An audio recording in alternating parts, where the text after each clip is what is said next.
13.3 सांख्यिकी का question number 2 देखिए। यदि दिए गए हुए बंटन का माध्यक 28.5 हो तो x और y के मान ज्ञात कीजिए। देखो एक तरफ वर्ग अंतराल और दूसरी तरफ बारंबारता दे रखी है। ठीक है, बहुत ही इंपॉर्टेंट क्वेश्चन है बच्चों। ठीक है, तो बच्चों देखिए इस प्रश्न में आपको क्या दे रखा है। देखिए एक तो माध्यक दे रखा है, ठीक है। दूसरे यहां पर देखिए वर्ग अंतराल दिया हुआ है, बारंबारता दी हुई है। ठीक, अब लेकिन इन बारंबारताओं में भी दो बारंबारताएं ऐसी हैं जो x और y हैं। देखिए, ठीक है, तो आपसे प्रश्न में पूछ रहा है कि x और y के मान बताओ, x और y का क्या मान होगा ये बताओ बोल रहे। ठीक है, समझ में आ गई नहीं आई बात? मतलब इसमें माध्यक नहीं निकालना है आपको, x और y का मान निकालो बोल रहा है। माध्यक दिया हुआ है प्रश्न में। इससे पहले भी एक सवाल हमने किया था पीछे ना, जिसमें हमने f निकाला था माध्य वाले प्रश्न में, तो उसी टाइप का है। लेकिन ये क्वेश्चन में ना आपको माध्यक भी निकालना पड़ेगा। समझ रहे हो बात? कैसे करना है क्वेश्चन को देखिए, बहुत ही इंपॉर्टेंट क्वेश्चन है। हम सबसे पहले संचयी बारंबारता निकालेंगे, तो ये क्या हो जाएगा 5 धन x, 20 में 5 जोड़ेंगे 25, 25 धन x, 25 में 15 जोड़ेंगे 40 धन x, 40 धन x में y जोड़ेंगे 40 धन x धन y हो जाएगा। समझ आएगी नहीं आई बात? फिर 5 जोड़ेंगे 45 धन x धन y। तो आपने एक चीज, ये मेरी किसकी वैल्यू है बच्चों? n बराबर, ये प्रश्न में ही दिया हुआ है। देख तुम्हारी सुविधा के लिए बहुत सारी चीजें दे रखी हैं। ठीक है, तो n बराबर 60 ही दिया हुआ है। तो इसका क्या मतलब हुआ बच्चों? ये और ये बराबर होता है ना, समझ रहे हो बात? तो मैं इसको ऊपर लिख देता हूं। तो ये क्या हो जाएगा बच्चों? 45 धन x धन y बराबर कितना हो जाएगा? 60। ठीक, तो x धन y बराबर हो जाएगा 60 ऋण 45 को उधर ले जाएंगे, ऋण 45। तो x धन y बराबर क्या हो जाएगा? 15। ये मेरा इक्वेशन नंबर 1 हो जाएगी, क्योंकि ये और ये बराबर होता है हमेशा। ये क्या होता है, संचयी बारंबारता जब हम निकालते हैं तो सबसे लास्ट में जो आता है वो n के बराबर होता है। ये चीज n के इक्वल होती है। तो n कितना है? 60 दिया हुआ है प्रश्न में। तो इसकी मदद से हमने एक समीकरण बना ली। ठीक है, अब देखिए, अब आपको जो दूसरी चीज दे रखी है, क्या दे रखा है?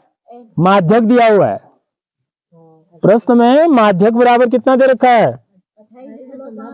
माध्यक बराबर दे रखा है 28.5।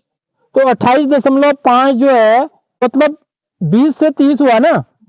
28.5 किसके बीच में है? यहां से समझ लो आप, 20 और 30 के बीच में है।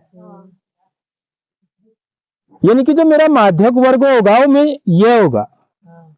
समझ में आ रही बात? 20 से 30 क्या होगा बच्चों? मेरा माध्यक वर्ग होगा, जो कि यहां पर आप लिख सकते हैं, जो कि वर्ग अंतराल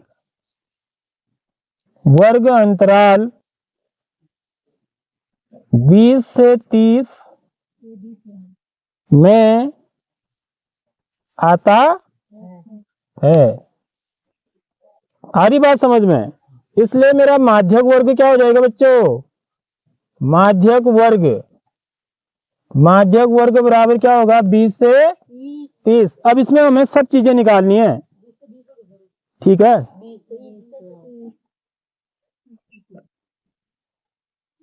तो यहां पर मेरा क्या निकलेगा बच्चों? सबसे पहले l निकाल लूंगा।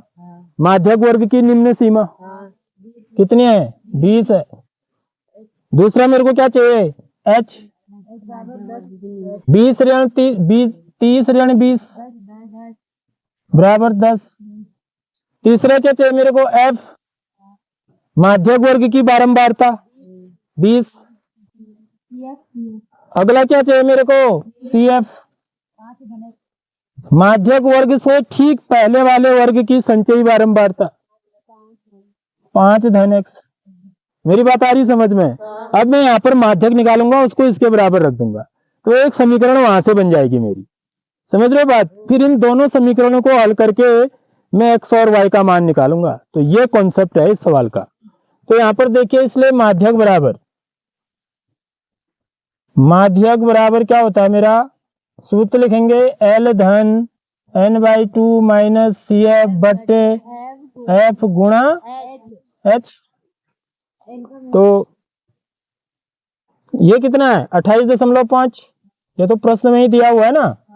तो L की वैल्यू कितनी है 20 धन n/2 कितना हो जाएगा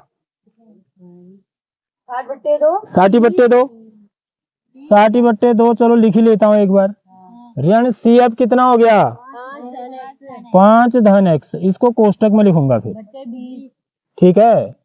बट्टे वैसे n/2 पहले अलग से निकाल लो बच्चे, ताकि बाद में ना तुमको वो ना हो, दिक्कत ना हो यहाँ पे कैलकुलेशन करने में। n/2 कितना हो जाएगा 60/2 बराबर 30 था। फिर दोबारा आपको बता देता हूँ। तो माध्यक कितना मेरा 28.5, ये प्रश्न में दिया हुआ है। धन 20 क्या है इसकी निम्न सीमा होगी L का मान। n/2 कितना आया 30, ऋण 5 धन x, संचयी बारंबारता कितनी है माध्यक वर्ग से ठीक पहले वर्ग की संचयी बारंबारता 5 धन x गुणा h बट्टे f कितना है 20 है। तो 28.5 बराबर 20 धन 30, ऋण चिन्ह को अंदर ले जाएंगे तो क्या हो जाएगा ऋण 5 ऋण x हो जाएगा बट्टे 20 से 10 से 20 को काट दिया 2 बार। तो 28.5 बराबर 20 धन 25 ऋण x बट्टे 2। ठीक है, आगे बात समझ में है।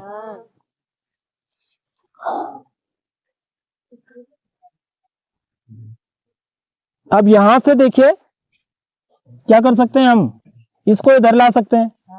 28.5 ऋण 20 बराबर 25 ऋण x बट्टे 2 हो जाएगा। ठीक है, तो ये कितना आ जाएगा बच्चों, देखिए जरा सा। 28.5 में से 20 घटाएंगे 8.5 हो जाएगा बराबर, सॉरी ये 2 भी अब इधर गुणा हो जाएगा। ठीक है, 2 को इधर लाएंगे। चलो मैं एक बार ऐसे स्टेप में लिख लेता हूं, 25 ऋण x बट्टे 2। ठीक बात। अब ये 2 कहाँ जाएगा, इधर गुणा हो जाएगा। 8.5 गुणा 2 बराबर 25 ऋण x। सिंपल है, समीकरण को हमको क्या करना है, सॉल्व करना है। तो अब कितना आ जाएगा बच्चों, देखिए 8.5 को 2 से गुणा करेंगे तो 2 पंचे 10 का 0 हासिल 1, 8 दूनी 16 और 1 17 बराबर 25 ऋण x। ठीक, अब क्या करता हूं मैं, x को उधर साइड ले जाता हूं। तो मैं अब क्या करूंगा, x को इधर ले आऊंगा। ठीक है, इंप्लाइज का साइन लगा के। x जब इधर ऋण का है तो उधर जाके क्या हो जाएगा, धन का हो जाएगा। 25 यही है और 17 जो है इधर आके ऋण का हो जाएगा। पक्षांतर कर रहे हैं ना, तो 17 को इधर ले रहा हूं, x को उधर ले जा रहा हूं, क्योंकि मेरे को ये चाहिए ना। समझ में आ रही बात, x से इधर चाहिए। तो x का मान कितना आ गया 25 में से 17 घटाएंगे तो 8 आ जाएगा। तो x की वैल्यू 8 होगी। अब x का मान समीकरण 1 में रख दो। ठीक है, अब हम क्या करेंगे, x का मान समीकरण 1 में रखने पर y का मान आ जाएगा 7। तो ये क्या हो जाएगा, x का मान क्या है 8 धन y बराबर 15। तो y बराबर कितना हो जाएगा 15 ऋण 8। तो y बराबर कितना आ गया बच्चों 7।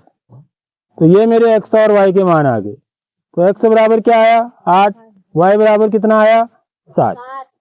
देखो है नहीं बढ़िया सवाल है। तो बहुत ही इंपॉर्टेंट क्वेश्चन है बच्चों है।